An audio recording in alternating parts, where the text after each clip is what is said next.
It appears Vivek Ramaswamy has stirred up some controversy in the nature of the conversation around 9/11 and the government's narrative around the tragic event that took the lives of 2,977 Americans. What's so insane to me about this is the way that the neoconservatives talk about the way that he spoke about 9/11 and how we should ask questions about it. The fact that he does not trust the nature of what the 9/11 Commission has told us because it has been proven to be false because of the things that were revealed to us about the Saudi connection, as well as many other things which go into the nature of touching into conversations about how Israel was involved. Again, these are the things that are conspiratorially thrown around when it comes to the topics about 9/11. Let's go ahead and jump in and see what Vivek Ramaswamy has to say. Now, I don't know about you, but I don't trust government about anything. Like, quite literally anything. They could tell me the sky was falling, which they did for 3 years, in fact, and I wouldn't believe them. And I didn't, and it proved that, well, turns out that I had a better track record than them when it came to the nature of following COVID. Okay, moving on. We go to Vivek Ramaswamy talking about his conversations about 9/11 with Alex Stein. He said, last week a comedian podcaster asked me if 9/11 was an inside job or exactly as the government tells us. I answered truthfully, I do not believe the government has told us all the truth about that day. I wasn't referring to the baseless theories about controlled demolitions of the buildings of the World Trade Center, but the very real possibility supported by recently declassified documents that Al-Qaeda's attack was undertaken with support from Saudi intelligence officials. Apparently that breached a third rail of American politics. And that third rail is what we call the Overton window. Vivek stepped outside of the spectrum of allowable opinion, and in the process is going to get targeted by people from both the left and the right. Democrat Senator Chris Murphy from Connecticut tweeted, if you want to be the GOP presidential nominee, you need to believe the government blew up the Twin Towers and Osama bin Laden is an innocent man who's living under the alias in Miami. So, I can't get over the fact of what this is, again, just a conspiracy theory. And it's a conspiracy theory angle from the Democrats. And this is something that no one ever talks about, is the nature of, well, you have QAnon for the right, and what you have for the left is BlueAnon. People that make up these absurd, baseless claims that have no justification, that people don't actually believe, but they say, well, you must hold these opinions, and then they don't actually give any grounding for it. They substantiate it with absolutely nothing, and then after substantiating it with nothing, it doesn't really matter because a lie will travel halfway around the world before the truth even puts on its shoes. Moving on, former Vice President Mike Pence said that he was deeply offended that I don't trust the government and what they told us about the truth in the 9/11 Commission report. The Wall Street Journal editorial board pages mocked me for wading into fever swamps and were appalled with a presidential candidate that really just said that quipping that back on planet Earth, the 9/11 Commission was one of the best efforts at government accountability in recent memory, and its findings have never been discredited by anyone credible. What we have here is a situation of the government investigating themselves and declaring that they did nothing wrong. Hold on there, they say. Back on the real planet Earth, the FBI declassified documents in 2021, which reveal that 9/11 Commission flatly lied about the potential Saudi government involvement in the attacks. Yes, it is in our national best interest to move on from 9/11 and to preserve a stable relationship with Saudi Arabia. But our best chance of rebuilding public trust with them is to acknowledge the truth about defining events in our nation's history. And this is absolutely true. What this comes down to is the question that's in the end of A Few Good Men. Can you handle the truth? And he sits there, he stares Tom Cruise dead in his eyes, and he says, you can't handle the truth. And that is exactly what the people in government think about the American people. They think you can't handle the truth, or they simply don't care to tell you it.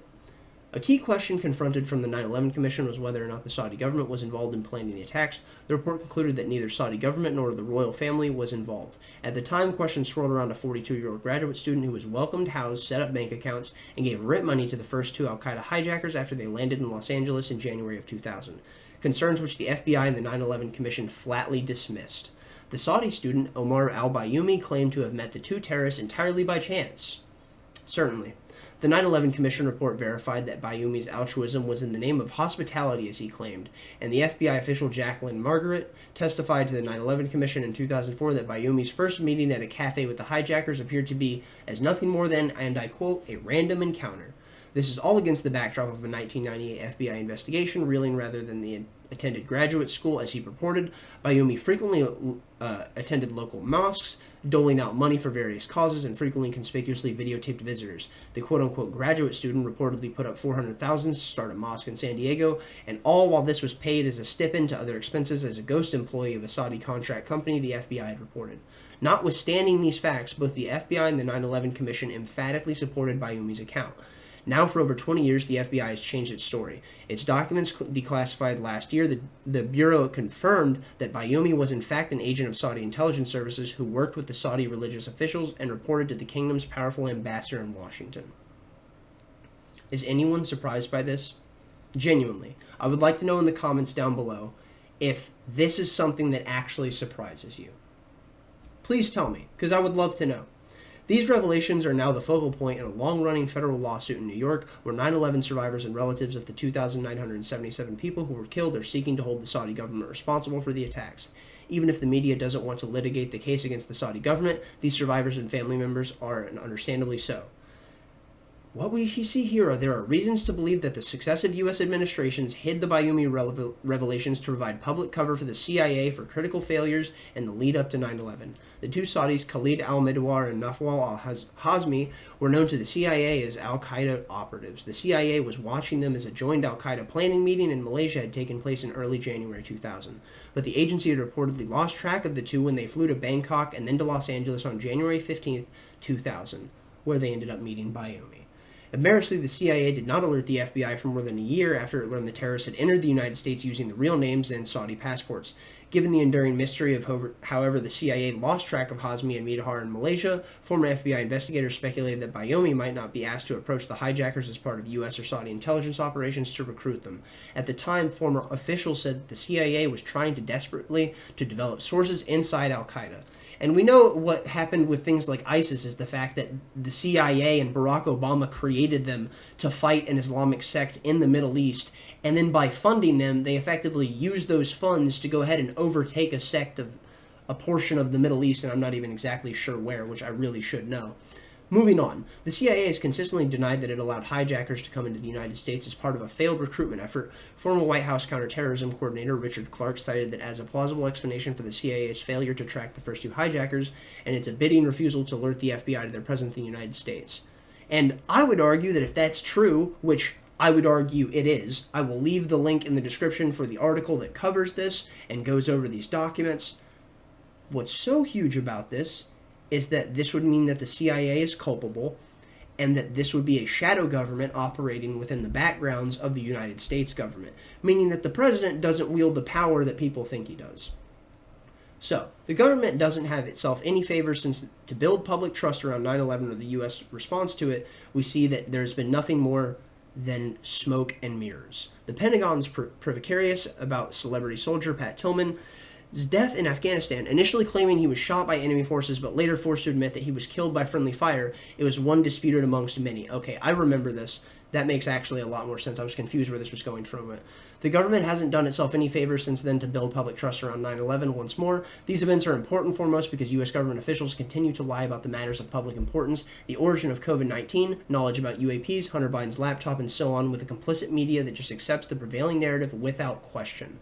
This fuels rampant public distrust. There is no credible evidence that 9/11 was an inside job, but ironically, when the government systemically lies about Saudi involvement and the media runs interference, that lends plausibility to an otherwise nonsensical claim. There's no such thing as a noble lie. There's a reason the people don't trust the government. It's because the government doesn't trust its people. And yes, a Republican candidate for president really just said that. And realistically, the whole thing is why Vivek is saying, yes, a Republican candidate for president really just said that. Vivek is arguably post-libertarian. He has talked about Hayek, Mises, Rothbard, Hoppe many a times in many of his long-form interviews with people like Jordan Peterson, Tim Pool, and so on, which I would highly recommend if you would like to see Vivek talk long-term about his policy in open-ended discussion. Let me know in the comment section down below if you would like me to go into something like that so I can break it down from my perspective. Okay. I'm going to jump into an article that go ahead and covers what Mike Pence has to say. What we see down here is these are two articles Vivek has linked, and it says, Opinion, Ramaswamy responds to 9/11 government dishonesty.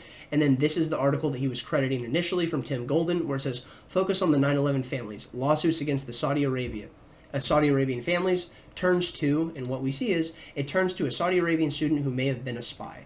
Let's go ahead and jump into this article with Mike Pence, where it's covering what he had to say about Vivek Ramaswamy. Pence swipes at Vivek Ramaswamy over his 9/11 comments.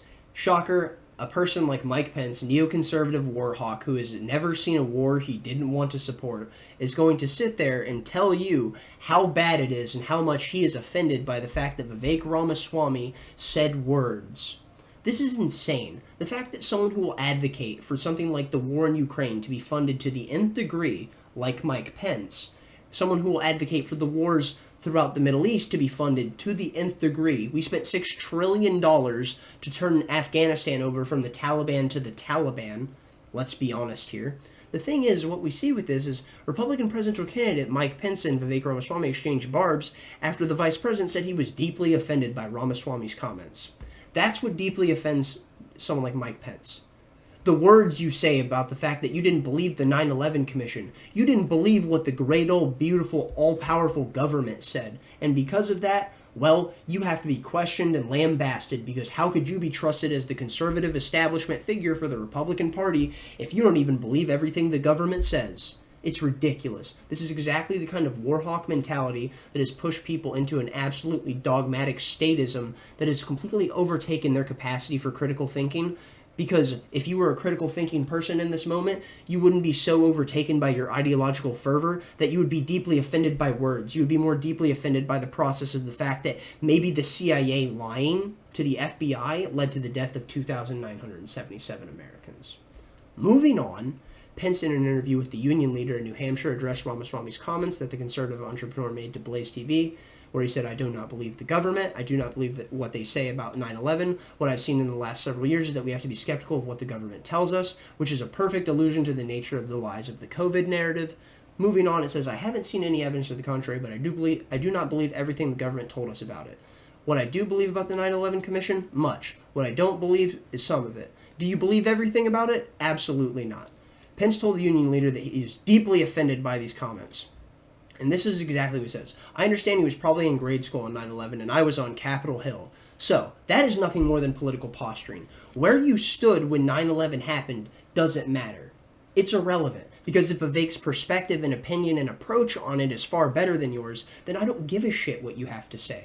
Go back to the back of the room, neoconservative. I don't want to hear your warhawk tendencies anymore. People are sick of it. People are tired of seeing sons and daughters be sent abroad to go fight and die, and then come home, if they have survived, to be tragically maimed mentally from the actions that they've taken because they've persecuted atrocity on innocent people, and then what leads to a mass suicide epidemic of our veterans here at home." Yeah, but Mike Pence is offended about the fact of what Vivek had to say. Let's go ahead and move on to what Vivek had to say on Twitter. Vivek Ramaswamy responded to Mike Pence's comments that he was deeply offended that Vivek didn't trust the commission of the 9/11 report. Well, let's go ahead and get into it. Vivek said, "Well, I find it offensive that our government repeatedly lies to us." Hear, hear, brother, I couldn't agree more. It's not like they would lie to us about something that, I don't know, completely restructured the world and upended the economy and the global financial order for 3 years. It's not like they would actually lie about something and then restructure and push the goalpost from something ridiculous like, I don't know, like 14 days to slow the spread to, I don't know, 2 years to shut down the global economic financial order. That would be absolutely ridiculous. It's a good thing government would never do something so absolutely fucking insane. Moving on. The FBI 20 years later changed their story as they saw, and as we stated prior. What we see is that Vivek continues to say that there is no such thing as a noble lie. With all due respect to the former vice president, the reason that people don't trust the government is because the government doesn't trust the people. Government doesn't trust the people with absolutely anything. This is why we have so many things that are consistently classified without any chance of the information getting out. Donald Trump was declassifying the JFK documents, and then Mike Pompeo convinced him to keep them sealed, and he locked them away. No matter the conversations that he had with people like RFK Jr., who is now running for president, my goodness, could you imagine if someone like RFK Jr.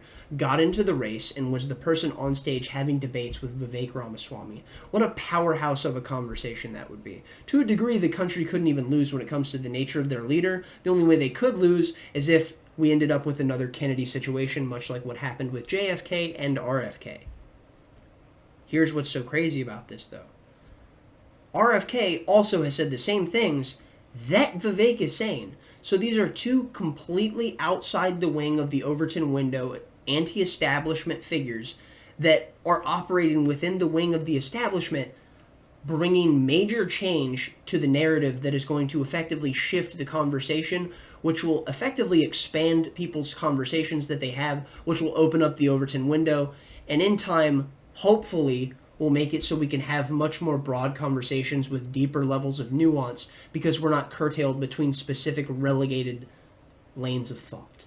Okay, let's go ahead and jump in. We have another tweet from Vivek, and this is what he said when he was talking to Caitlin Collins on CNN. He said, "The truth is a hard pill to swallow for CNN and the bipartisan establishment media. The government lied to us about 9/11 and the Iraq War for over 20 years, just as they lied to us about Hunter Biden and Ukraine. If we don't learn from our past mistakes, we are doomed to mistake them again." And it's just like Thomas Sowell states, people will discover something and they will think they've created or found something new. The oldest thing in human history is people believing that they've discovered something new. What? The government would never do that. This is the first time that they've ever actually gone and done something like this in the first place. They would never lie to the American people to the degree that we believe they would. There were weapons of mass destruction in Iraq, except there weren't. It was a lie that built a 20-year war that caused the deaths of over 1 million people. And then it also sends the fact of our bravest young men and women to go abroad, to go fight, to go die, and then if they survive, they can come home and deal with the mass suicide epidemic that plagues so many of our veterans. Okay, let's go ahead and let the CNN columnist, which is nothing more than, I would argue, the CNN propagandist, and this is who Donald Trump actually ended up having the conversation with. If you end up noticing and you look at Caitlin Collins' face when she just sits there, she has a resting Joker face. Her lips purse upward, she has the little evil Grinch smile, she just looks like a goblin. I know I really shouldn't be going out of the way and attacking someone's looks. That's realistically fairly uncouth when it comes to the nature of me just trying to cover a news broadcast. But I'm sorry, when you look at someone and they have the soulless eyes and they have a Joker face, I don't know what to tell you. Let's go ahead and play this. A report in the Atlantic that you gave an interview to, you said, quote, "I think it is legitimate to say how many federal agents were on the planes that hit the Twin Towers. Maybe the answer is zero. It probably is zero for all I know, right? I have no reason to think it was anything other than zero, but if we're doing a comprehensive assessment of what happened on 9/11, we have a 9/11 commission, absolutely there should be an answer the public knows the answer to." Explain to me what you meant there. This is really, it's funny. I mean, the Atlantic is playing the same game as CNN. It's funny. What I said is, on January 6th, I do believe that there were many federal agents in the field and we deserve to know who they are. On 9/11, what I've said is that the government lied. And this is incontrovertible evidence, Caitlin. The government lied about Saudi Arabia's involvement. There was a Saudi spy named al-Bayoumi who they lied, and the government lied, and the 9/11 Commission lied. We know that because declassified reports in 2021 revealed that al-Bayoumi was indeed...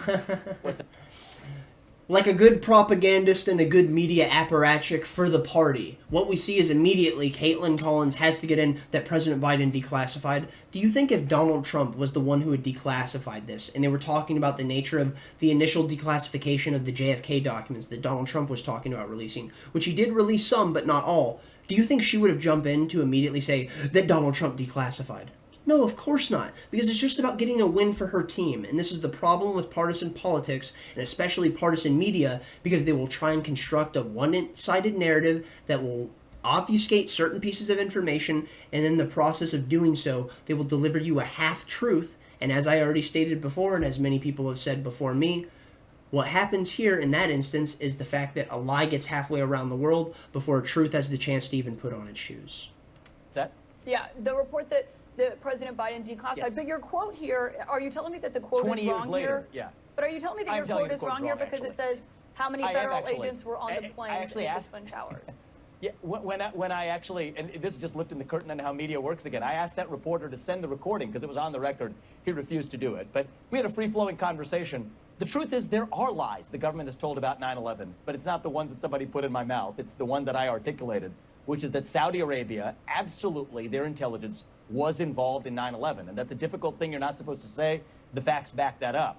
Separately, as it relates to January 6th, same story all over again. There were federal agents in the field. I think they've lied about how many there were, and we, the people, deserve the truth, despite the layers of distortion that exist in the media to prevent us from getting it. You're saying that you were misquoted here, so we will take you at your word. Yes. You're saying that you were misquoted here, but you were asked another time recently about whether or not 9/11 was an inside job. This is what your response was. 9/11 inside job, or exactly how the government tells us? I don't believe the government has told us the truth. Again, I'm driven by evidence and data. What I've seen in the last several years is we have to be skeptical of what the government does tell us. I haven't seen evidence to the contrary, but do I believe everything the government told us about it? Absolutely not. Ask two believe the questions. 9/11 Commission. Absolutely not. I mean, Vic, I think people look at those comments. They look at what you said in the Atlantic, which you say you were misquoted. They look at comments that you've made about the Federal Reserve adding zeros to media companies' bank accounts. And I mean, Spot on. Great comment. it looks like you're floating conspiracy theories with this defense of I'm just asking questions.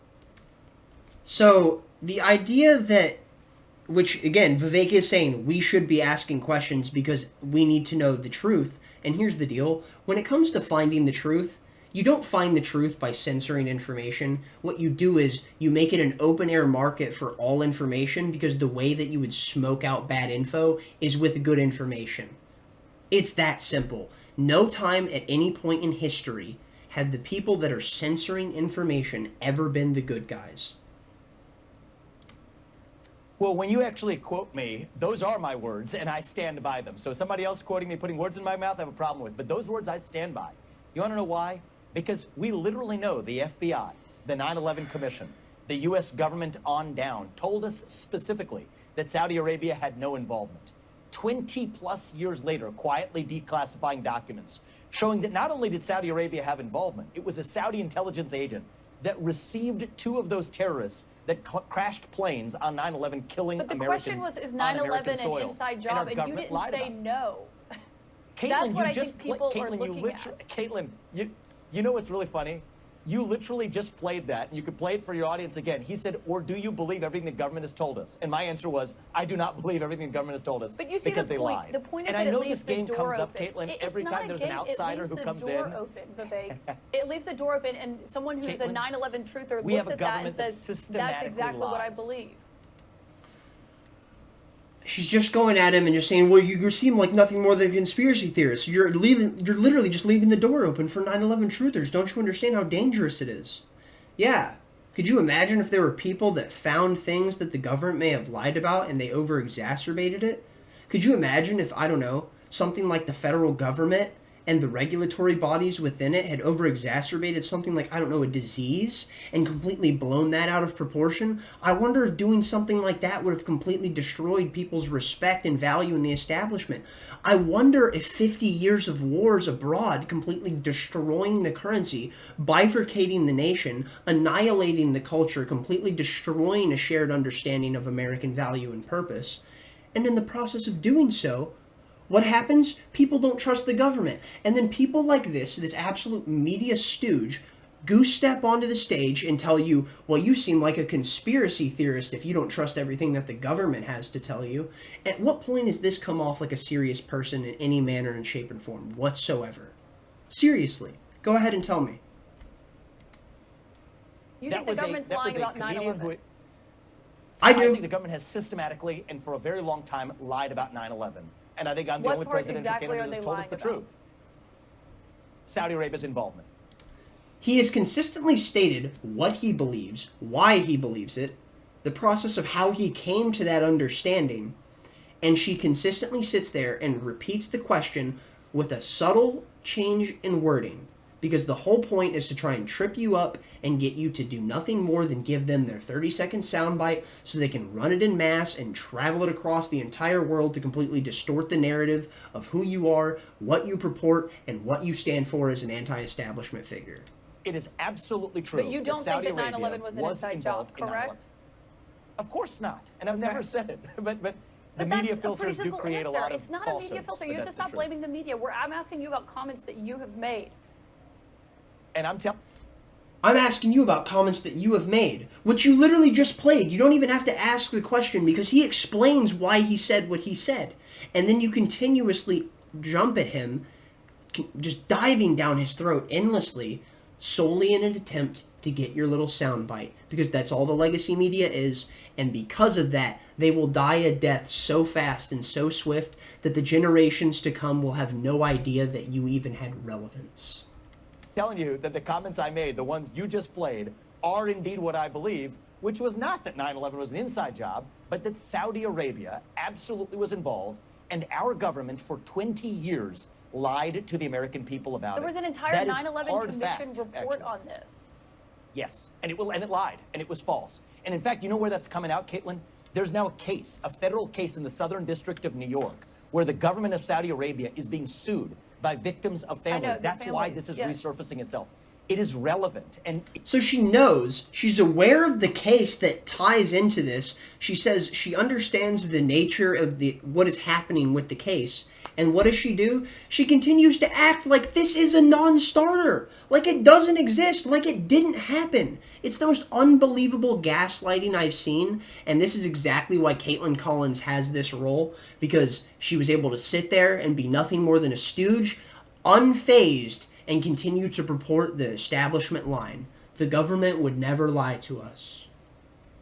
it turns But out there's a difference in those in asking declassified questions documents about Saudi that the Arabia's government lied. involvement and the government's involvement, and then pushing this idea that whenever what your comment about who was on the plane and then was 9/11 an inside job where you did not say no earlier. That's why it's important to clarify those comments, because otherwise it feels like you're towing the line when it comes to conspiracy theories. Caitlin, Okay, you're towing the line when it comes to conspiracy theories. After the past 3 years, does anyone realistically care if they get called a conspiracy theorist? Anyone whatsoever. If that's actually something that bothers you and it hurts your soul when you're called something like a conspiracy theorist, when en masse the conspiracy theorists were just 6 months ahead of everyone during the COVID crisis. Moving on. and I am guilty as charged that I do not follow the establishment super PAC donor-approved script on these questions, but I am speaking truth, grounded in fact, at every step of the way, and that's what's really elicited something of an anaphylactic reaction of the kind we saw in 2016 against a different candidate. But this time I'm going to be grounded in principles and conviction, not just vengeance and grievance, Well, which is you exactly say you're how we grounded will in evidence. reunite That's this just country. simply what we were asking for. But Vivek Ramaswamy, we'll have Yes. to leave it there. Thanks so much for your time tonight. And she sits there and acts like he doesn't have any evidence, and he's literally sitting there. If she would have given him more time, he would have just had to repeat what he said again. It's like, well, you could always go read the 9/11 Commission report. You could go look into what's going on with this lawsuit that you claimed you already know about. But nonetheless, we'll just go ahead and move on and continue to try and slander you. I'm going to go ahead and jump into the article that Vivek ended up linking in one of his tweets initially. Let's go. I will not be reading the entire thing. I will have it linked in the description down below. I recommend you reading it for yourself. There's a lot to it. It's well worth it to understand the nature of what we were lied to about, or lied about to. Either way, I don't know which way I was supposed to say that. My brain is kind of fried. It's really late. I haven't really been sleeping much. I have no AC. It's incredibly hot. I'm frazzled right now. Anyways, let's go ahead and jump into that article. From ProPublica, we have focused on 9/11 family's lawsuit against Saudi Arabia turns to a Saudi student who may have been a spy. And as we know, Vivek's tweets covered this. Realistically, his tweets glossed over everything that was in this article. I would argue it's well worth a read. It will be linked in the description down below, as is everything that I always use in every single video.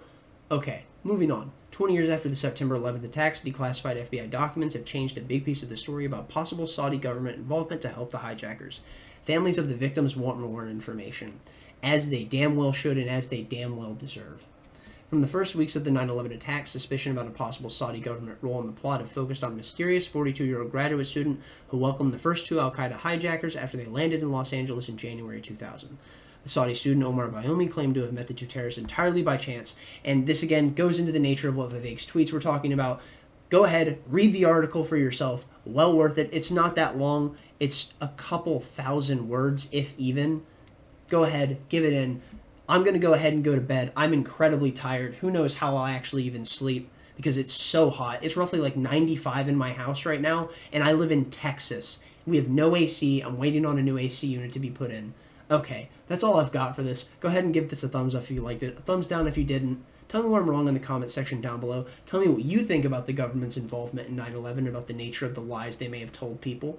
Thanks for watching. Tell someone you love them. Stay lovely. Stay great. Peace out.